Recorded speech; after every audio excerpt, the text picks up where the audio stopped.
Two big wins for Mayor Brandon Johnson's budget plan today. It calls for a series of new fees and fines, as well as a $68 million property tax hike. CBS News political reporter Chris Ty was at council today, joins us now. So we have a $1 billion budget gap that needs to be closed by the end of the year. And there were some questions today about some of the expenditures. Let's start there. Yeah, let's start there. The city's budget office claimed as part of this new proposal that deep cuts were made. But critics say new questionable city costs were actually revealed today, like a security detail paid for by the water department that alders didn't know about, and a $400,000 budget for the ceremonial position of vice mayor to pay for photographers and drivers.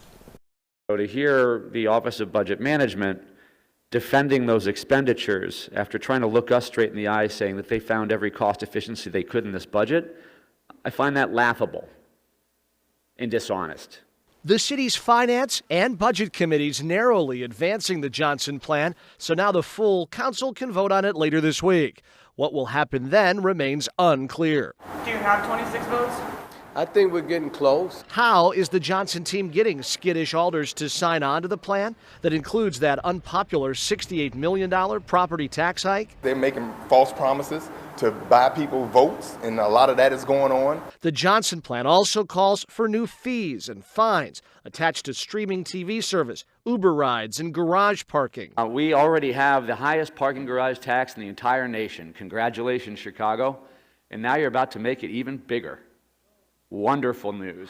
Alders say city overspending has run rampant, and before property taxes are considered, they prefer deeper budget cuts and job reductions. We're spending money like a drunken sailor, and we need to stop the spending right now. Johnson supporters say alders sounding alarms are doing it for attention. I anticipate that it's going to be some more shenanigans going on to agitate, get some publicity. Critics, though, like Alderman Ray Lopez, believe history will bear out whether this is a play for publicity or smart governing. One of us is being truthful. One of us is actually connected to reality. And I think time is going to show which one of us is correct. So let's get to the calendar here. The city needs a budget by the end of the year, or it could result in a city shutdown. Critics say the mayor delayed this whole process further back on the calendar, they say, as a mechanism to force decisions on this heightened clock. Remember, the city budget has ballooned from $11 billion to $17 billion over just the last 6 years. It was a win for Johnson, but it was narrow today. The budget committee passed it by a vote of 17 to 16. And again, it doesn't mean that it's a green light go. It just means it now can go before full council. And more maneuvering to come before Friday for sure. Every hour counts. Chris, thanks. You bet.